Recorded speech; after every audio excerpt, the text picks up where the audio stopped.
Dans la brume qui voile l'avenir, la plupart s'enchaînent aux données révolues, à l'illusoire sécurité du connu.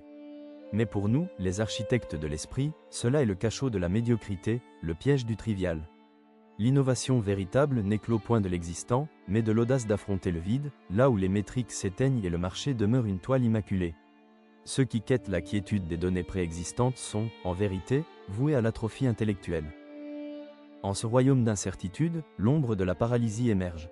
Là où nulle donnée n'existe, arguent les esprits chétifs, nul marché ne peut surgir, nulle direction ne se dessine. Pourtant, une intelligence visionnaire, celle d'Akio Morita, le maître légendaire de Sony, osa défier cette maxime fallacieuse. Il n'attendit point que le marché lui dictât la voie, il la forgea.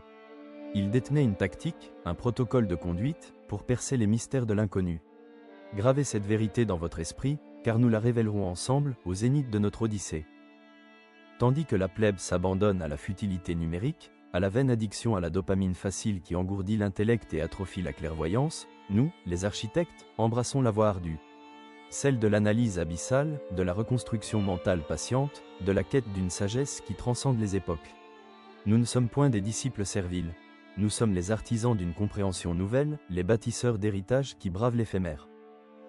La paralysie de l'innovation n'est pas une erreur de calcul, c'est une défaillance de l'imagination, une capitulation devant la tyrannie de ce qui fut.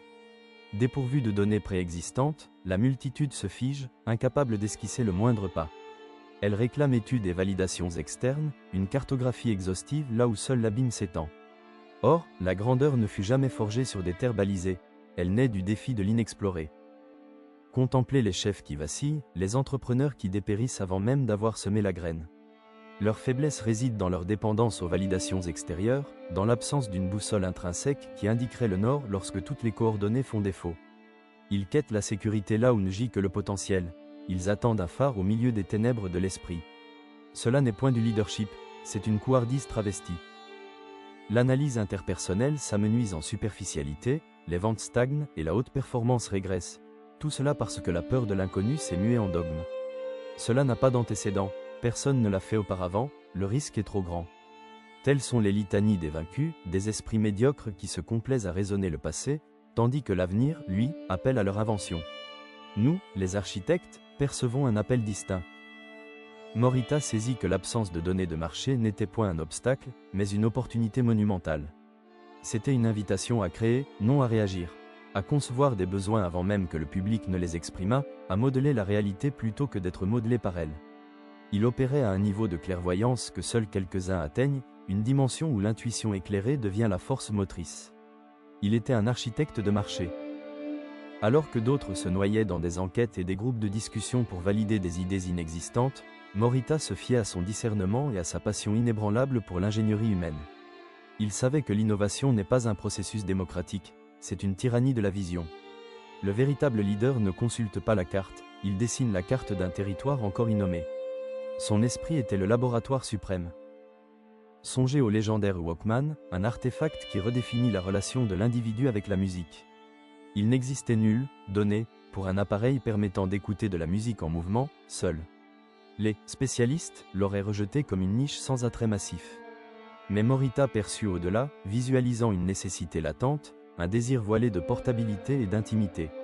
Il ne questionna point, il créa la réponse. Son processus n'était pas aveugle, il était guidé par une compréhension abyssale de la psychologie humaine, par l'art de l'anticipation. Il ne s'agissait pas de deviner l'avenir, mais de le bâtir, pièce par pièce, sur des principes universels. Il voyait l'individu, non l'agrégat de données. Il se fiait à ce qui astérisque pourrait être, non seulement à ce qui astérisque était astérisque ou astérisque fut astérisque. C'est là le premier pas vers la maîtrise. L'audace de Morita résonnait avec la résilience des anciens stoïciens, qui puisaient leur force dans l'adversité, et avec la discipline implacable du Bushido, qui forgeait une volonté indomptable. Il saisissait que la voie vers la maestria n'est pas pavée de garanties, mais de la disposition à affronter le chaos, à embrasser l'incertitude comme matière première de la création. La zone de confort est le cimetière de l'innovation. Tandis que les médiocres se dissimulaient derrière des métriques obsolètes, Morita s'élançait dans le vide avec une vision limpide. Son leadership n'était pas celui d'un troupeau, mais celui d'un loup alpha, solitaire, stratégique et implacablement focalisé sur l'objectif. Il modelait la culture de son entreprise pour que la curiosité et l'expérimentation y fussent des vertus suprêmes, non de simples risques à proscrire. Il comprenait que, pour engendrer un marché, il fallait d'abord susciter un désir. Un désir que le consommateur ignorait même posséder. Cela exige une empathie profonde et une capacité à se projeter dans l'avenir de l'expérience humaine. Il ne s'agit pas de vendre un produit, il s'agit de vendre une nouvelle manière d'exister, une nouvelle identité, une nouvelle potentialité. Tel est le pouvoir des architectes. La paralysie de l'innovation n'est pas un manque de ressources, mais une carence de courage à se défaire du passé. C'est la lâcheté de ne point vouloir faillir, de ne point vouloir être le premier. L'histoire nous enseigne que les grandes avancées ont toujours émané d'esprits qui osèrent interroger, qui refusèrent d'accepter les limites imposées par la logique conventionnelle. Ce qui est logique, aujourd'hui, fut insensé, hier. Pour nous, les architectes, l'absence de données est une invitation à peindre la toile vierge de la réalité de nos propres couleurs. C'est l'instant d'appliquer la sagesse des maîtres antiques, la discipline stoïcienne pour la concentration, la stratégie de Sun Tzu pour l'anticipation, la résilience de Miyamoto Musashi dans l'exécution. Nos plans sont audacieux, nos pas calculés, mais notre vision est illimitée. Les médiocres quêtent des formules prêtes à l'emploi, des raccourcis vers un succès instantané qui n'existe que dans la fable numérique. Nous, les architectes, comprenons que la véritable maîtrise exige du temps, de l'étude et, par-dessus tout, la capacité d'opérer sur un terrain où la sécurité n'est qu'une chimère. Nous ne recherchons pas l'aisance, nous recherchons l'excellence dans la difficulté. Morita nous légua une philosophie. L'innovation n'est pas un accident fortuit, c'est un acte intentionnel de volonté. C'est le fruit d'un esprit entraîné à discerner des opportunités là où d'autres ne perçoivent que le vide. À ressentir le pouls de l'avenir, plutôt que de simplement réagir aux pulsations du présent. Telle est l'essence de la vision proactive.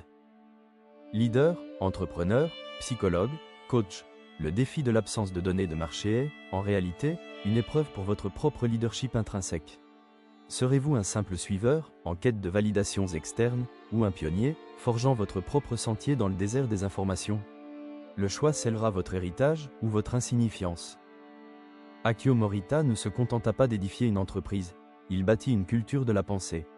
Une culture où l'impossible n'était qu'une invitation à une solution plus ingénieuse. Il nous enseigna que la véritable liberté réside dans notre capacité à créer de la valeur là où, jadis, il n'y avait rien, à semer sur des terres que personne n'avait osé cultiver. Telle est l'essence de la domination. Les cycles de marché, les tendances fugaces, l'analyse superficielle, tout cela n'est que cacophonie pour l'architecte de l'esprit. Nous recherchons les principes intemporels, les vérités qui sous-tendent l'innovation authentique. La véritable interrogation n'est pas « quelles sont les données ?» mais « comment puis-je créer les données que l'avenir exigera ?» C'est un changement de paradigme que peu maîtrisent. Cette faculté d'anticiper et de modeler le marché, plutôt que d'en être l'otage, est ce qui distingue le maître de l'amateur. C'est la clé de la haute performance commerciale, l'épine dorsale d'un leadership inébranlable et la lentille la plus affûtée pour une analyse interpersonnelle profonde. La maîtrise débute lorsque vous acceptez la responsabilité d'être le créateur. Les piliers de la vision de Morita étaient la clarté d'intention, l'audace dans l'expérimentation et une foi inébranlable en sa propre intuition, tempérée par la logique. Il n'attendait pas le consentement du marché, il l'éduquait, il le guidait vers une nouvelle réalité qu'il avait lui-même conçue. Telle est l'essence de l'art véritable de la création de demande. Il est temps d'affronter la vérité inconfortable. La plupart des « insights » de marché ne sont que des échos du passé, insignifiants pour qui désire forger le lendemain. Akio Morita nous légua une voie pour transcender cette limitation, pour opérer sur un plan où la vision prime sur l'analyse rétrospective. Le « protocole de conduite » est sur le point d'être révélé. Le protocole de conduite d'Akio Morita, la doctrine de la vision proactive, n'est pas un algorithme mais un paradigme. Il repose sur 3 piliers. A. ** immersion intuitive. ** plonger profondément dans l'expérience humaine, sans filtre, pour capter les besoins non verbalisés. B. ** projection future. ** imaginez le monde non tel qu'il est, mais tel qu'il pourrait être * grâce à votre intervention. C. ** prototypage radical. ** créer et tester sans relâche, sans crainte de l'échec, car chaque itération est une donnée nouvelle que vous générez vous-même. C'est là l'art de créer votre propre marché. Tel est l'héritage de Morita, la flamme qui nous guide. C'est la preuve que la plus grande force d'un leader ne réside pas dans sa capacité à suivre les tendances, mais dans son courage de les engendrer. L'absence de données n'est pas une fin, mais un commencement. Le vide est l'espace de votre œuvre maîtresse. Vous, architecte de l'esprit, détenez le pouvoir de le combler. La médiocrité se contente d'observer. Nous, les architectes, forgeons la réalité. Cette connaissance, cette stratégie immémoriale, est votre arme contre la paralysie. Vous l'avez absorbée, vous l'avez saisie. À présent, prouvez que vous n'êtes pas un simple esprit distrait de plus, un spectateur passif au grand théâtre de l'existence. Prouvez que vous êtes des nôtres. Si vous êtes parvenu jusqu'ici, si votre esprit a refusé d'être engourdi par le vacarme numérique, alors vous appartenez à cette élite. Vous êtes un architecte, laissez votre empreinte, gravez votre intention. Pour forger cette maîtrise de la persuasion et de l'anticipation, pour maîtriser l'art de créer des désirs insoupçonnés, il est un ouvrage incontournable qui a su décrypter les mécanismes subtils de l'esprit humain. Astérisque influence et manipulation astérisque de Robert Cialdini. Cliquez sur le lien dans la bio pour initier votre véritable formation. Le temps de l'action est maintenant, l'heure de la supériorité a sonné. Commentez un seul mot ci-dessous, le mot qui définit notre dessein, notre pacte, domination. Votre action valide votre présence parmi nous. Le jeu de la vie réelle n'accepte pas les simples spectateurs.